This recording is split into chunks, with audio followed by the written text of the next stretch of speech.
frameworks. We have very good strategic plans, so to speak, core values that we believe in. But when it comes to implementation and the follow-up, that is where I draw the line. So you'll find that we want to uphold integrity as a nation, as a people, as an organization. But how do you reward the integrity? Because if somebody speaks up that something is wrong, that is where now the problem creeps in. And most of the time, the whistleblower is holding the short end of the stick, so to speak. So maybe just to understand the consequences, both personal and professional, that you've had to incur ever since you enrolled yourself into this whistleblower program. And just to add on to that, what was the motivation behind it? Because there has to be some sense of motivation for somebody to be driven to be a whistleblower.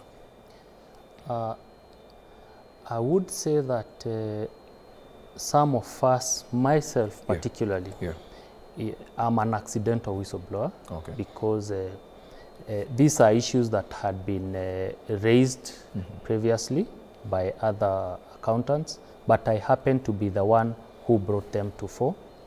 But to tell you, the price at a personal level is very high, especially security-wise.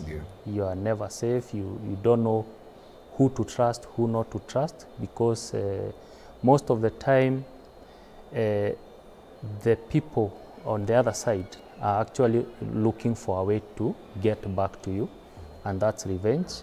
And it's usually an ongoing thing. It's not a one-day off thing. I've been advised that this is not a one-off thing. Professionally, you would say I've been laid off. For me, I was laid off. But even finding work, so maybe to offer your services, I'm a qualified accountant. It's not easy because the first thing potential employers ask you is, wewe ni ule, you are the guy. All right. Well, Philip, just to give a comparison between the program that we run right in Kenya and compare it to other jurisdictions. Say, for example, when you look at the whistleblower program in the United States, it's been sold as a program that works. Somebody's given the witness protection, you're given that government protection, you're relocated to a different location, given a new identity. Just comparing those two programs, how do you put our program in basic context? So allow me just to go back a little bit and say, first, we don't have a program in Kenya for whistleblower protection. Somebody like Sankale here, when he did his dossier and released, those kind of information that he had about the corruption that was ongoing, that kind of a person should be taken to a witness protection. But then what we have in the country currently is a witness protection scheme. What a witness protection scheme does is that for you to be taken under that kind of protection is that you already must be willing, to testify in court. And in most instances is that a whistleblower necessarily doesn't want to, go the long haul. He just happens to have information that will aid and support, different government agencies who are charged with the issue of investigation, so that he gives you that information, then you can run away with. But if you're not willing to testify, then you don't qualify into that bracket of, being taken into protection and, given all the support that you need. So what happens in the US, in fact, they have a very good program and it works.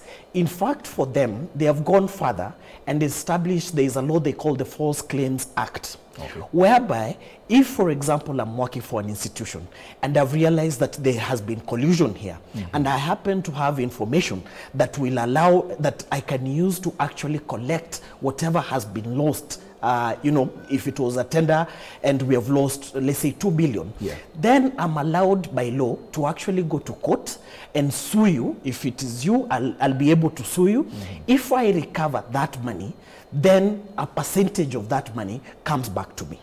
And they have recovered a lot of money. The way corruption happens does not happen on plain sight. These are things that are done internally where people wouldn't really wouldn't see. But if you're a decider and you have that information and you are able to collect enough data, then you can go ahead, prosecute on behalf of the state. When the state recovers, you get a percentage of it. Okay. A number of countries like Nigeria have implemented that also scheme, in as much as they don't have a law, but they had a policy where if you report, then you get a percentage of what the state recovers. I know good institutions like KRA also have that kind of a scheme where they reward you for reporting somebody who has not, you know, paid the taxes as it should be.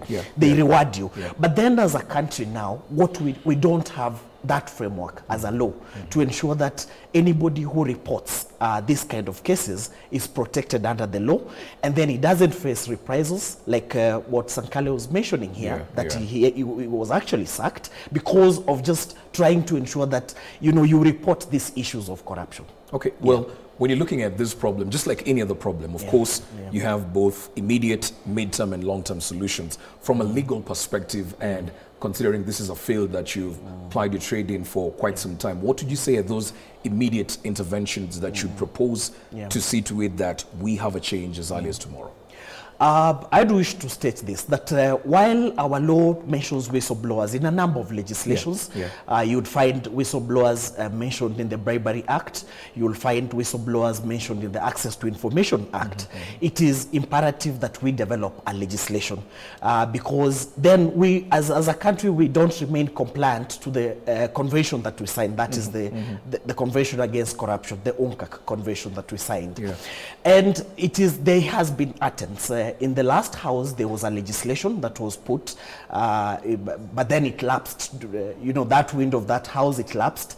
Currently, we already have a legislation that is, you know, currently I think it should be going for its second reading, if I'm not wrong. So it's something that I wish to encourage that the legislators and the legislature as a whole should support to have that legislation. But in the meantime, it doesn't necessarily mean that we can't put in other policies and, you know, ensure that we protect these people. We said we are losing a third of our budget to corruption. That should jolt us. That's a lot of money to lose. So if this institution would incentivize and ensure that somebody who has reported corruption should be somebody feted and given an award when the president gives, you know, the awards, an elder, I don't know how many those awards are, but just recognizing that somebody has done something, a patriotic thing to ensure that a government institution or agency has not lost money, then we should come together and ensure that somebody is celebrated as a hero. But as long as we keep quiet and let them struggle with the issues that they face, those reprisals and sackings, then we encourage a situation or a culture whereby nobody will be willing to come forward and report matters corruption. Okay, Spencer, when you're looking at this situation, I mean, it's something that's not spoken of quite oftenly, and I could equate it to, say, for example, issues dealing to addiction. They say there's a whole underworld that people haven't even explored in terms of addicts across different spectrums. So there are two facets to my question. One is relating to that. How deep is this situation of whistleblowers, and have we really tapped even or touched the surface of people who are actually suffering from the predicaments of the lack of policies? And secondly, when the government cannot come in to assist you, often or not, people have a fallback in terms of NGOs, civil societies. Do you have those to help with this? For me, what happened after 2019 is that the NGO world, and I'm glad my brother here was part of the team at TI, they are the ones actually who took me in and provided that kind of protection, because it is not there. So to speak, in law, it could be there somewhere, but operational-wise, it's not there. So they are the ones who took on the burden, the civil society, and they took care of me for a number of, I think it was 2 or 3 years.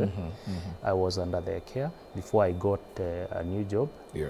And we've not even scratched the surface, because I can tell you for sure, that's why maybe when you say whistleblower, a few names just pop up. You talk of Gidongo, Munyankei, very few, but if we go with what my brother here is saying, that we lose a third of our budget, you see the magnitude of it and what is reported.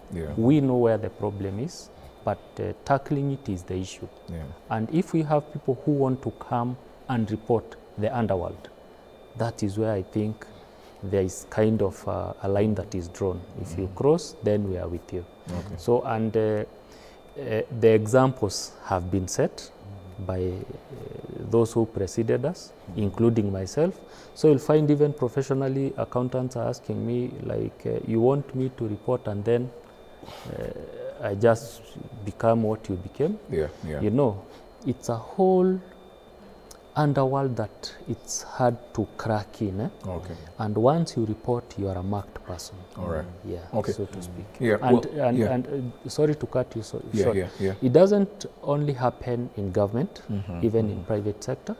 It does happen. It does happen. It does happen. All right. Well, I just want to give both of you 2 minutes to give your closing remarks. But let me come to you, Philip. Of course, when you talk about issues pertaining to whistleblowers, a key and integral part is the policing authority. What role they play? Do they support the program? Do they collude with those who are actually supposed to be given information on? So I just want to give us a perspective on what that role of the policing authority has been when you're trying to tackle this issue. And secondly, even as the days go by, we are seeing NGOs and civil societies who support these initiatives through grants moving away from supporting these issues across different sectors. What are we looking at if these societies say that, you know what, we've cut down the funding, it's on you? That will be quite unfortunate, and being the reason why we always say that for sustainability of this, you can't have, for example, Transparency International alone doing this in terms of civil society. The money they get is very little, but it is in the state's interest to ensure that corruption is reported and action is taken. So I put it to the institutions, that's the EACC, the Commission of Administrative Justice, is that they should embrace and put in these policies that ensure that eventually it's sustainable. People don't feel ostracized to, you know, report corruption issues. But I must say that the institutions have not done enough. He mentioned the issue of John Githongo, and it is actually a well-documented issue. When he reported the issue of Goldenberg, it was quite unfortunate. He was sued for defamation, and then during the judgment, he was actually slapped with a 27 million in form of damages. That is not peanuts. So when the courts consider this kind of issues, while it is important to protect the reputation of an individual, what institutions and the courts should be seeking to advance is matters public interest. If I come with this information and I'm reporting this kind of information because I have privileged, I've accessed privileged documents that not necessarily the media would have. So if I put it out there, then the state should be supportive and ensure that we recover. The issue he mentions that we've actually, economists continue to say that we've never recovered from the Goldenberg scandal. Like, it touched the economy so bad that up to now people can still feel the effects. Same as Anglo-leasing, and I think until recently we were still paying Anglo-leasing money, taxpayers' money, while nothing was really supplied. So it's upon this institution to advance that culture, like we will embrace you as a whistleblower. If you need protection, we will protect you. If you're facing threats, people are you know, threatening you, we will ensure that we protect you and even your family to ensure that we encourage more people to report corruption. Spence? For me, I would draw parallels with the founders who bequeathed us this great nation. That sometimes you will fight for freedoms or rights that you will not enjoy them. So that is the case of whistleblowers. Sometimes you would fight maybe thinking you would make things better, but you end up paying the price. And that has been systematically what has been happening. So for me, it's just a word of encouragement, because somebody somewhere has to do something. Because somebody has to do something for a change to come. It's just a spark, and it will go along a whole hog in changing the way we do we do things. All right. Yeah. Gentlemen, thank you for making time for the segment right there. Philip and Spencer just giving us insights on what pertains to the Whistleblowers Day, and basically just highlighting that we don't necessarily have a substantial program. Even the whistleblower or witness protection that we have in the country is not adequate to protect those who are actually trying to fix this country and change. Hopefully, their words have fallen on ears and they'll listen to those very same sentiments, and we get to see a change in the coming days. We want to take a short break right here on the Sunday Review. We get back with some sports news. Stick around for that.